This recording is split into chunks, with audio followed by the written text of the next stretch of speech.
Growing up in both Baltimore, Maryland and Boca Raton, Florida, I've lived in communities that have large populations of Jews.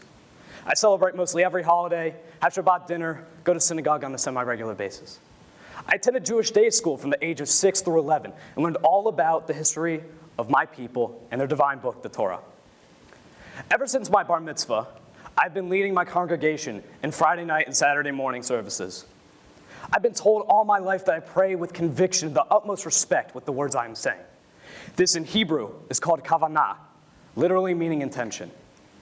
When I pray, my intention is to achieve a connection with my congregation and with God. I thought I knew everything about Judaism. I thought I was connected to my tradition and my faith. I never questioned them. My sister, Amanda, has attended the University of Florida for 3 years and has become more religious each and every year. The night I came back from summer camp this year, she bombarded me with questions concerning laws, traditions, and even the divine origin of the Torah. I couldn't understand a single question.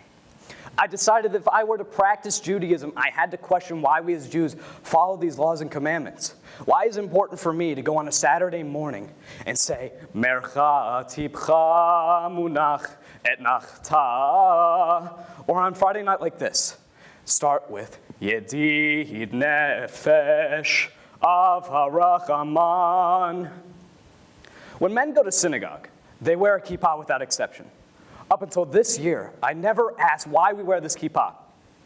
This year, I learned the answer to that, and many other wondrous laws in Judaism. I decided to apply my curiosity and take action by asking my sister about the kippah. It was the first thing she taught me about Judaism. The kippah, she said, signified a respect for a divine being that is above man. As humans, we cannot even dream of being close to God. Wearing the kippah creates a perception that although we aspire to be like him, he is and always will be above us. This year, I decided to wear a kippah every day. I knew of the potential dangers that come with wearing it, because anti-Semitism is everywhere in the world, and it's more profound in some places than others. But my faith and what I learned helped me do what I wanted to do. I'm becoming more religious each day, and I thank my sister for helping me start my education in Judaism. But family influence doesn't stop with religion. Through our research, we have discovered the dramatic effect that family and parents can have on decision-making. One such area is in a child's political socialization. It is theorized that approximately 70% of children say they have the same political ideology as their parents, even if they have differing opinions on some issues. And as one might guess, when parents actively discuss politics with their children, they're more likely to figure out where they stand on the political spectrum and identify whether their views are actually different from their parents or not. We conducted a survey of our own among our senior classmates, and we found that 71% of students agree with the political ideology of their parents. The statistics nearly identical to the one we found through our research.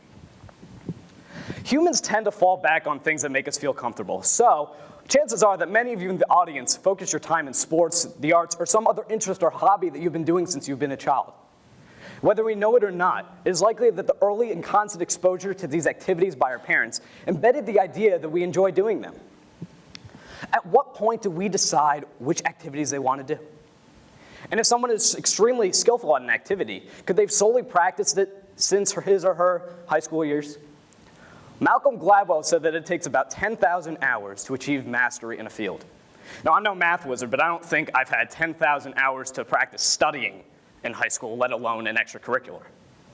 What I'm getting at is that many, if not all, high school students who actively participate in an endeavor were probably pushed by their parents to do so. Everyone remembers all the sports you played, arts and crafts you made, and maybe even the dance classes you took. But participating in all of those were not your choice. They were your parents. Over time, we get attached to what we are doing because we don't know any better. Many of us enjoy the activities that we like because we relish the ability to have success in something, rather than appreciating it for what it is.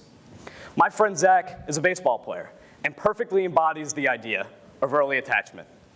So I inquired Zach about how he got started playing baseball. He told me that before he was even able to walk, his grandpa and him were already practicing hitting. It's mind-blowing that someone at that early an age could already be doing something like that. Now, I can't tell you why he stuck with it all this time, but what I can tell you is that he didn't make the conscious choice to initially play it. Zach went on to say that throughout his youth, baseball was the primary focus, mainly because his parents wanted it to be. Like Zach, many of us boys were exposed to a wide variety of sports by our parents. Hoping that a sport would provide something of an interest to their kids, parents put us in the local basketball, football, and baseball leagues. But can kids really discern what makes a sport great when we don't know our multiplication tables? Kids these days get rushed into activities because their parents are deciding what the child likes. According to Forbes, 70% of kids quit the sport they were doing before the age of 13. 70%.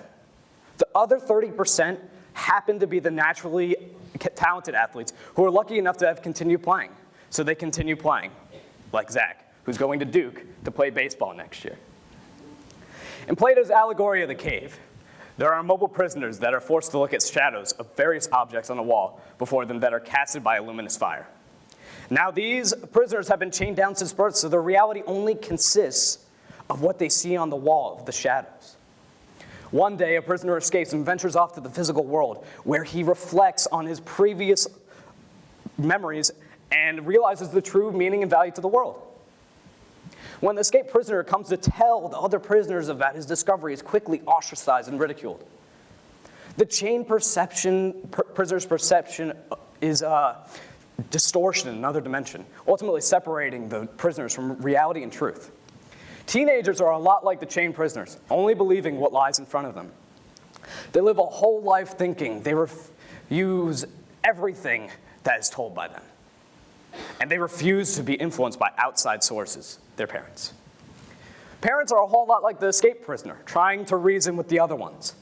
Adults have lived through life and have encountered a myriad of problems. Through experience, adults have learned the real perception of the world and have encountered the genuine meaning of life. With an obligation to educate, adults, much like the escaped prisoner, try to mentor and teach other prisoners, but are instantly shut down by the narrow-minded ones that refuse to believe something that at the time could seem so bizarre. But if someone came up to you and told you unbelievable things that contradict everything you ever believed in, you'd probably not believe that person. In adolescence, you try to say that you are not and will never be like your parents. Teenagers are stubborn and rebellious by nature. But later on in life, we discover that we become exactly like our parents. And we become the escaped prisoner that escaped the distorted reality and crosses over to the other side of the world filled with truth. Thank you.